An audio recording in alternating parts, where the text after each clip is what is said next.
Good morning बच्चों। आज का अपना टॉपिक प्रतिनिधित्व के सिद्धांत, और इस टॉपिक पर अपन चर्चा करेंगे। उससे पहले मैं आपको कुछ बताना चाह रही हूँ कि अपना पेपर बीए पार्ट फर्स्ट का पॉलिटिकल थ्योरी राजनीतिक सिद्धांत, जिसका अपन ने काफ़ी सिलेबस कवर कर लिया है। राजनीतिक सिद्धांत में 3 यूनिट हैं और हर यूनिट में करीब करीब 7 या 8 टॉपिक्स हैं। इस सेकेंड यूनिट का जो टॉपिक है अपना प्रतिनिधित्व के सिद्धांत, उस पर अपन आज चर्चा करेंगे। थ्योरी ऑफ रिप्रेजेंटेटिव, कि प्रतिनिधित्व के जो सिद्धांत हैं वो क्या है। प्रजातंत्र मानवीय समानता को स्वयं सिद्ध मान लेता है और राजनीतिक समानता तभी आ सकती है जबकि नागरिकों को मताधिकार दिया जाए। सरकार के कानून और नीतियों से सब संबंधित होते हैं और जिस बात का प्रभाव सब पर पड़ता है उसका निर्णय सबके द्वारा ही होना चाहिए। ये कोटेशन है J.S. मिल का, यानी सबका प्रतिनिधित्व होना चाहिए। कहाँ पर? सरकार में। सरकार क्या काम करती है? कानून बनाती है, नीतियाँ बनाती है और निर्णय लेती है। तभी हम किसकी बात कर सकते हैं? राजनीतिक समानता की। और समानता प्रजातंत्र का एक मूल सिद्धांत है।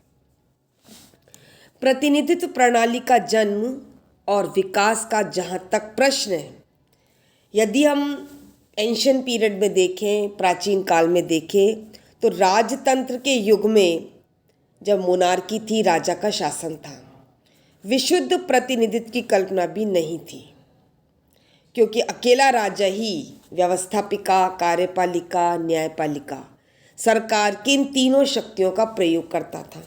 तो प्रतिनिधित्व का प्रश्न ही नहीं उठता है, क्योंकि राजा का शासन है, राजा कानून बना रहा है, राजा कानून को लागू कर रहा है और राजा ही उन कानूनों पर न्याय प्रदान कर रहा है। ये है राजतंत्र का समय। यद्यपि प्राचीन प्रजातांत्रिक राज्यों में प्रतिनिधित्व प्रणाली का श्री गणेश हो चुका था। राजतंत्र के अलावा प्राचीन काल में कुछ राज्य लोकतांत्रिक थे और वहाँ पर इस प्रतिनिधित्व प्रणाली की शुरुआत हो चुकी थी, लेकिन मध्यकाल में इसका स्वरूप सामने नहीं। जब मिडिल पीरियड आया तो इसका क्लियर चीज़ हमको दिखाई नहीं दी कि राज्य में लोकतांत्रिक शासन व्यवस्था है। प्रतिनिधित्व के 2 प्रमुख सिद्धांत हैं, एक उदारवादी प्रजातांत्रिक सिद्धांत और दूसरा प्रतिनिधित्व का समूहवादी सिद्धांत। जहाँ तक उदारवादी प्रजातांत्रिक सिद्धांत का प्रश्न है, इसकी मान्यता यह है कि मनुष्य को अधिकार प्रकृति द्वारा प्रदान किए गए हैं। प्रजातंत्र का जो उदारवादी सिद्धांत है, लिबरल थ्योरी है, वो ये मानती है कि व्यक्ति को जो अधिकार है मिले हैं वो नेचर ने दिए, प्रकृति ने दिए। इसलिए प्राकृतिक होने के कारण ये कैसे है? सुरक्षित है।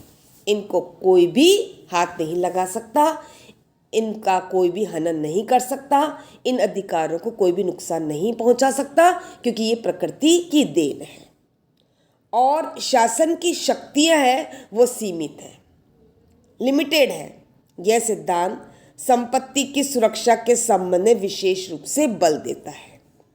इस सिद्धांत के अनुसार मताधिकार में सबको समान समझा जाता है, कि सभी को मत देने का समान अधिकार है। प्रतिनिधि व्यक्तियों के हितों और दृष्टिकोणों का प्रतिनिधित्व करता है, इसलिए उसका निर्वाचन किसी वर्ग, किसी व्यवसाय और किसी के हित के आधार पर न किया जाकर बल्कि क्षेत्र के आधार पर किया जाना चाहिए। उदारवादी प्रजातांत्रिक सिद्धांत जो प्रतिनिधित्व की बात करता है, वह कहता है कि निर्वाचन किसी वर्ग से नहीं हो, किसी व्यवसाय से कोई लेना देना न हो, कि कोई किसी का हित के आधार पर न जाकर बल्कि क्षेत्र के आधार पर प्रतिनिधित्व का चुनाव किया जाना चाहिए। और मताधिकार में सबको समान समझा जाना चाहिए। इस सिद्धांत के अनुसार, जो उदारवादी सिद्धांत की अपन बात कर रहे हैं, इस सिद्धांत के अनुसार व्यक्ति अपने मताधिकार का प्रयोग बौद्धिक आधार पर करता है। यह सिद्धांत शासन की शक्तियों को सीमित मानते हुए जन संप्रभुता के सिद्धांत में विश्वास करता है कि संप्रभु कौन है? जनता है, और शासन की शक्तियां कैसी है? सीमित है। तो प्रतिनिधित्व प्रणाली का जो सिद्धांत है, कौन सा वाला सिद्धांत? उदारवादी प्रजातांत्रिक सिद्धांत। वो क्या कहता है कि सभी को मताधिकार में समान समझा जाए और प्रतिनिधियों का चुनाव क्षेत्र के आधार पर किया जाए, न कि किसी वर्ग, न कि किसी व्यवसाय और न किसी के हित के आधार पर। और यहाँ पर यह सिद्धांत शासन की शक्ति को सीमित मानता है और जन संप्रभुता के सिद्धांत में विश्वास करता है कि संप्रभु कौन है? सुप्रीम कौन है? जनता है। दूसरा सिद्धांत प्रतिनिधित्व का समूहवादी सिद्धांत, ग्रुप थ्योरी। इस सिद्धांत का विकास 19वीं शताब्दी में यूरोप में हुआ और इसके समर्थकों ने प्रतिनिधित्व के उदारवादी सिद्धांतों को अस्वीकार किया और कहा कि राजा को वर्ग संघर्ष को बढ़ाने वाला बताया। कि राजा क्या है? वर्ग संघर्ष को बढ़ाता है, जिसमें धनिक और मध्यम वर्ग निर्धन वर्ग का शोषण करते हैं। कि जो उदारवादी सिद्धांत है उसमें जो धनिक वर्ग है, जो मध्यम वर्ग है, वो वर्ग जो श्रमिक वर्ग है उसका शोषण करता है। उनके अनुसार व्यवस्थापिकाओं में भौगोलिक प्रतिनिधित्व के स्थान पर उस बहुसंख्यक वर्ग का प्रतिनिधित्व होना चाहिए जो शोषण का शिकार है। समझे इस चीज को? जो उदारवादी सिद्धांत है वो प्रतिनिधित्व का आधार क्षेत्र बता रहा है, और जो समूहवादी सिद्धांत है वो कहता है कि क्षेत्र के आधार पर न होकर भौगोलिक प्रतिनिधित्व के स्थान पर बहुसंख्यक वर्ग का प्रतिनिधित्व होना चाहिए। और बहुसंख्यक प्रतिनिधित्व किसका है? श्रमिक वर्ग का, निर्धन वर्ग का। इसलिए इनका प्रतिनिधित्व होना चाहिए। इस प्रकार इन विचारकों ने जन संप्रभुता और बहुसंख्यक की इच्छा पर एक साथ बल दिया। यदि हम सोवियत संघ के उदाहरण को देखें तो सोवियत संघ में 1936 में संविधान द्वारा इसे अपनाया गया कि किसका प्रतिनिधित्व अधिक आवश्यक है? जो शोषण के शिकार है, जो शोषित वर्ग है। यहाँ पर उनका मत था कि सोवियत संस्थाएं जनतंत्री संस्थाओं की अपेक्षा अधिक श्रेष्ठ है, क्योंकि यहाँ जनता की साझेदारी अधिक व्यापक है और प्रतिनिधि अपने निर्वाचकों की सामाजिक पृष्ठभूमि का सही चित्रण प्रस्तुत करते हैं। तो ये दो सिद्धांत कौन कौन से? एक उदारवादी सिद्धांत जो क्षेत्र के आधार पर प्रतिनिधित्व की बात करता है और शासन की शक्ति को सीमित मानता है और जन संप्रभुता के सिद्धांत में विश्वास करता है। दूसरा प्रतिनिधित्व का सिद्धांत समूहवादी सिद्धांत है।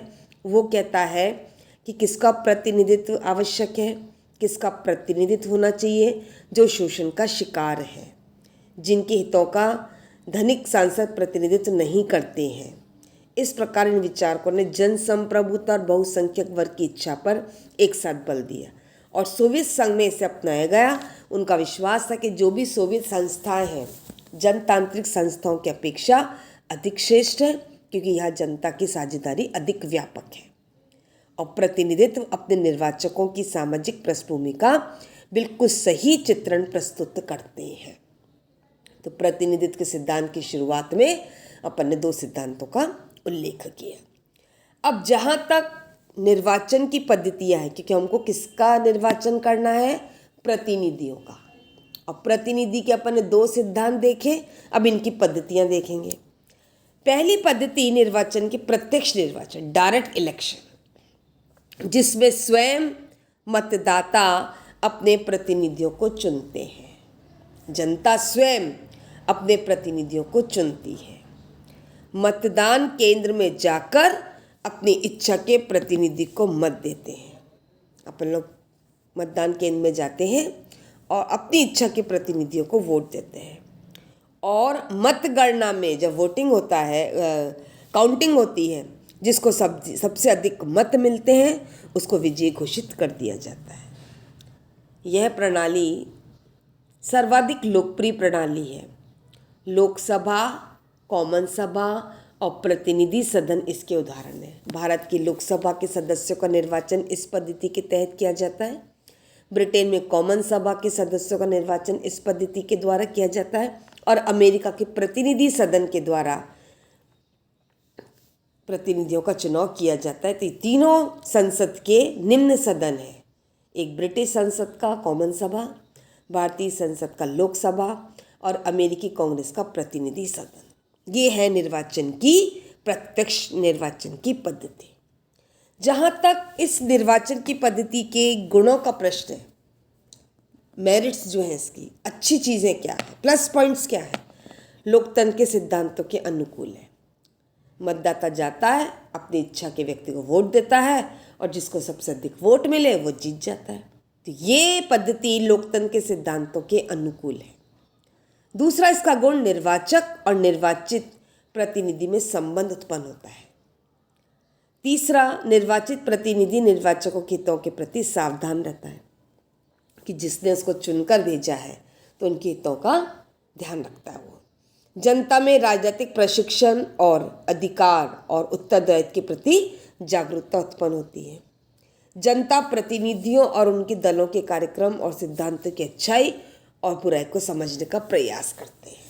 जो जनता है, जो मतदाता है, प्रतिनिधि, उनके जो दल हैं, दल के जो कार्यक्रम हैं, दल के सिद्धांत हैं, उनको पढ़ता है, समझता है और उनकी अच्छाइयों और बुराइयों को देखता है और फिर अपने मत का प्रयोग करता है। प्रतिनिधि जनता के प्रति अपने उत्तरदायित्वों का अनुभव करता है। ये इसके गुण हैं। जहाँ तक दोष का प्रश्न है, इससे मतदाता अशिक्षित, अयोग्य होता है, जो चतुर नेताओं के वाक चतुराई से प्रभावित हो जाता है और ऐसे प्रतिनिधियों को चुन लेता है जो वास्तव में निकम्मे हैं, जो वास्तव में स्वार्थी होते हैं, क्योंकि व्यक्ति पूरी तरह से शिक्षित नहीं होता है। वह सार्वजनिक मताधिकार के कारण प्रत्यक्ष निर्वाचन कार्य जटिल और व्यवहारिक दृष्टि से कठिन हो जाता है। 18 वर्ष की जो आयु है वोट देने की, वो उसके आधार पर मताधिकार का प्रयोग किया जाता है। मतदाता की भावनाओं को उकसाकर मतदान का अपने हित में करवा लिया जाता है।